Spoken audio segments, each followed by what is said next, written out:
inini chinondinetsa chunhu kule. Chunhu chakadai. Ndinonyanya kuteverera zvinhu zvinoitika the whole world ku social media, kuma platform, kuma Facebook, zvimwe zvacho ndita zvokugugula.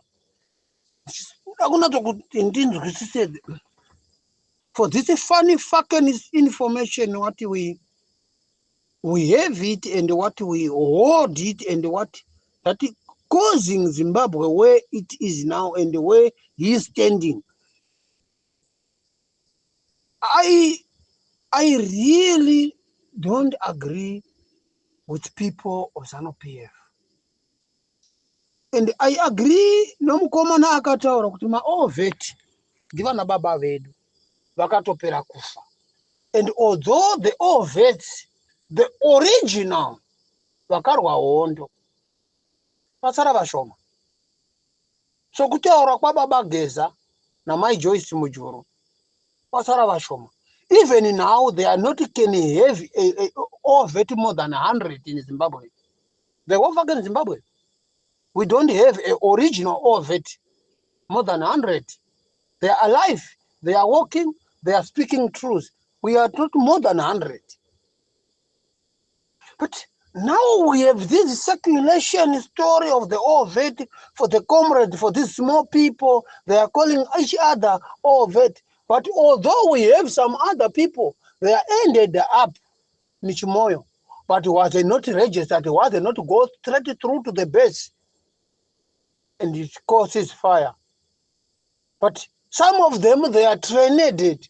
They are getting training. They are fighting there through Mozambique and Zimbabwe.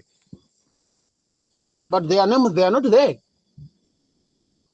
Our grandmother, our fathers, our mothers, there was descended. Vachiri samombe. Vanambuya vedu vanga vari vanachimbukido, vanababa vedu vanga vari vanachigubu, vanani, zvichitwa saizvozvo, zvichita saizvozvo. But those people, they are never even get any $1,000 social grant. Some of them, they are alive. They don't have that. But kunobva munhu ari kubva mwana mudika ari kubva kuchikoro nhasi anonzi comrade. But kune makomrade akazara machembere esawo. Endiri kuona ane matembe, ane dzimba dzakadonha, vane dzimba dzakadini, vane zvinhu, vane utano hwakambembera, utano hwakasakara, according to ZANU-PF. That's why they are health, they are not right. Because how are they get treated through ZANU-PF? If we were speaking like that, they are thought to be worried. ZANU-PF vanoda munhu anotsikirira iwewe kulendi. Newe 2.5 creator. Vanoda munhu anotsikirira iwe.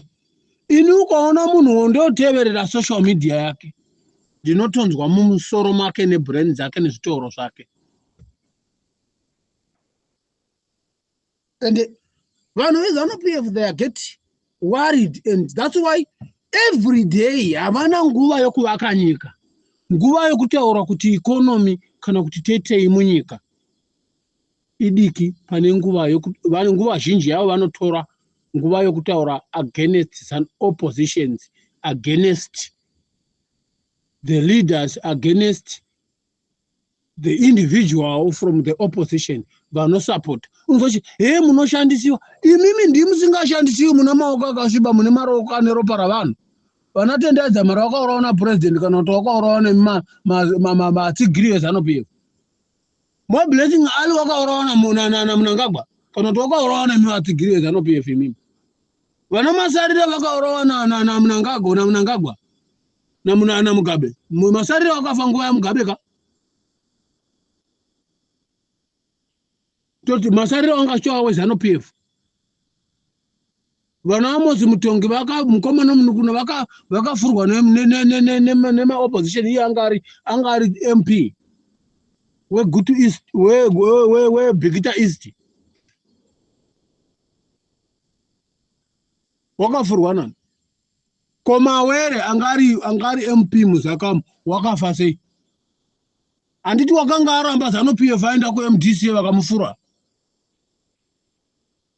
Mawere angari MP, Mawere uyo wemagutu wanga ari MP achigara pajerera. Pazaka jerera. Mawere wakafa sei. akarwara mukadzi wake maipiki vane mabhizinesi nanhasi vanonge vapo paZakaP vanonzi pamaipiki ane bhawa rakaita mukurumbira Zaka yese pamaipiki vane mwana benzi riya mawere wakafa sei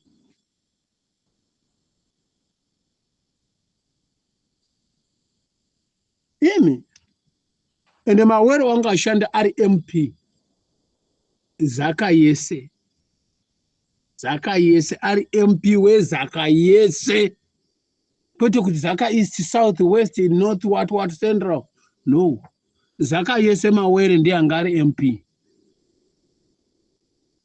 pasati pava namasarira wakazouya pabva mawere aurawa nemasiaiwo afurwa namasiaiwo mota ichifamba. But imimi kana mukafurwa imimi kuhwani wenya akafurwa we start to begin to be worried. But vanhu vangani vamunouraya imimi Mnangagwa uyu unozvifira nenguva yako izvo zvichero danato kuti ndikuudze chokwadi strict yamusingazivi kana kuti story yamusingazivi. Munhu weZANU-PF anga ari president akabva pachigaro ambotevererwi kunonzi mucomrade ende iyoyo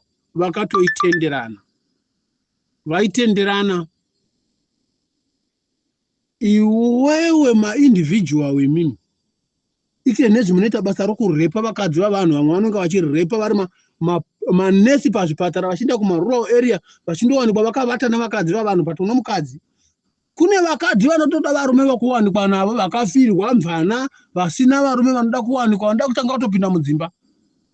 Vanhu veZANU-PF munondowanikwa makabatwa makavata navakadzi vavanhu kumarural area. Nesi, doctor, sister unowanikwa ane boyfriend murume womunhu. Nonsense. Masoja achizvisungirira vamwe vachizozvifurwa chiwanikwa vakafa. Inyaya dzei? Zvokudanana nevakadzi vavanhu, zvokuuraya vanhu.